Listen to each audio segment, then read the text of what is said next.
একজন মানুষ একা, চারদিকে শত্রু, পুরো শহর তার বিরুদ্ধে। নিজের আপন রক্তের মানুষেরা তাকে পাগল বলছে, মিথ্যুক বলছে, জাদুকর বলছে। যে শহরের মানুষ একদিন তাকে আল আমিন বলে ডাকত, সেই শহরের মানুষই আজ তার চলার পথে কাঁটা বিছিয়ে রাখছে। তার অনুসারীদের জ্বলন্ত কয়লার উপর শোয়ানো হচ্ছে, তপ্ত বালুতে টেনে হিচড়ে নিয়ে যাওয়া হচ্ছে, বুকের উপর পাথর চাপা দিয়ে বলা হচ্ছে, তোমার রবকে ছাড়ো। কিন্তু সেই রক্তাক্ত ঠোঁট থেকে একটাই শব্দ বের হচ্ছে, আহাদ, আহাদ, তিনি এক, তিনি এক। আর এই সব কিছুর মাঝখানে দাঁড়িয়ে আছেন তিনি, মুহাম্মদ সাল্লাল্লাহু আলাইহি ওয়াসাল্লাম। পাহাড়ের মতো অবিচল, সমুদ্রের মতো গভীর, আকাশের মতো উদার। তাকে দুনিয়ার সব সম্পদ দেওয়ার প্রস্তাব এসেছে, তিনি ফিরিয়ে দিয়েছেন। মক্কার রাজমুকুট পরিয়ে দেওয়ার কথা বলা হয়েছে, তিনি প্রত্যাখ্যান করেছেন। সবচেয়ে সুন্দরী নারীকে বিয়ে দেওয়ার লোভ দেখানো হয়েছে, তিনি মাথা নাড়েননি। কিন্তু যখন তাকে বলা হলো, একটু আপোষ করো, একটু ছাড় দাও, তোমার আল্লাহকে রাখো, কিন্তু আমাদের মূর্তিগুলোকেও একটু সম্মান দাও, তখন আসমান থেকে নেমে এলো এমন একটি জবাব, এমন একটি সূরা, যা চিরকালের জন্য সত্য ও মিথ্যার মাঝখানে একটি আগুনের দেয়াল তুলে দিল। সেই সূরার নাম সূরা আল কাফিরুন। আর এটা সেই সূরার গল্প। মক্কার আকাশে তখন সন্ধ্যার রং ছড়িয়ে পড়েছে। লালচে কমলা আলোয় কাবা ঘরের চারপাশের পাহাড়গুলো যেন আগুনের মতো জ্বলছে। দিনের শেষ আলো ধীরে ধীরে মিলিয়ে যাচ্ছে, আর মক্কার অলিগলিতে নেমে আসছে সন্ধ্যার ছায়া।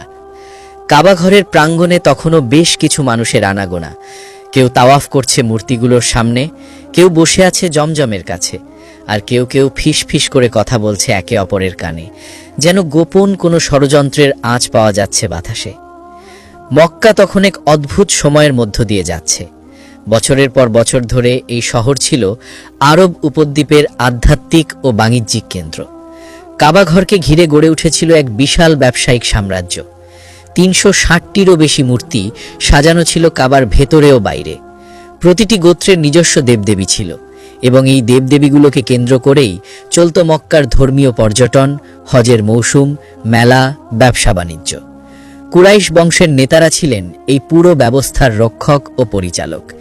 তাদের সামাজিক মর্যাদা, রাজনৈতিক ক্ষমতা, অর্থনৈতিক প্রভাব সবকিছুই এই মূর্তি পূজার ব্যবস্থার সঙ্গে ওতপ্রোতভাবে জড়িত ছিল।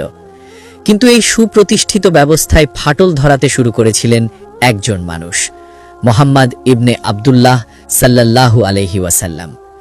হেরা পর্বতের গুহায় প্রথম ওহী নাজিল হওয়ার পর থেকে তিনি মক্কার মানুষদের ডাকছিলেন এক আল্লাহর দিকে। তার বার্তা ছিল স্পষ্ট ও সুনির্দিষ্ট, লা ইলাহা ইল্লাল্লাহ, অর্থাৎ আল্লাহ ছাড়া কোনো ইলাহ নেই। এই একটি বাক্য মক্কার পুরো সমাজ ব্যবস্থাকে নাড়িয়ে দিয়েছিল।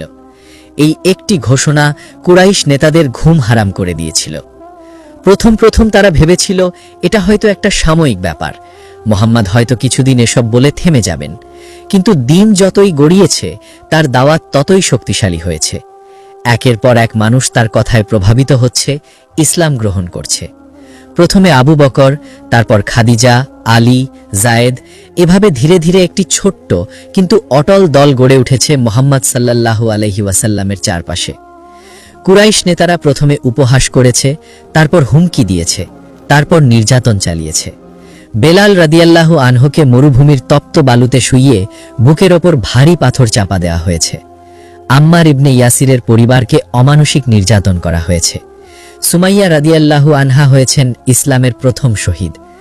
খাব্বাব ইবনুল আরাত্তকে জ্বলন্ত কয়লার উপর শুইয়ে রাখা হয়েছে। তার পিঠের চর্বি গলে আগুন নিভে গেছে, কিন্তু তার ঈমানের আগুন নেভেনি। কিন্তু কিছুতেই এই নতুন বিশ্বাসের স্রোত থামানো যাচ্ছে না। নির্যাতনে কাজ হচ্ছে না দেখে কুরাইশ নেতারা অন্য পথ ধরলেন। তারা ভাবলেন, জোরে না হলে কৌশলে। মুহাম্মদকে যদি কোনোভাবে আপোষ করানো যায় তাহলেই তো সমস্যার সমাধান। তাকে যদি একটু ছাড় দিতে রাজি করানো যায় তাহলেই তো পুরো আন্দোলন দুর্বল হয়ে পড়বে। তরবারি যা পারেনি, হয়তো মধুমাখা কথা তা পারবে। এই চিন্তা থেকেই একদিন কুরাইশের কয়েকজন প্রভাবশালী নেতা মিলিত হলেন দারুন নদওয়ায়, কুরাইশদের সেই ঐতিহাসিক পরামর্শ সভাকক্ষে। এখানেই বসে তারা মক্কার গুরুত্বপূর্ণ সিদ্ধান্তগুলো নিত। আজকের বৈঠকের বিষয় একটাই, মুহাম্মদ সমস্যার সমাধান।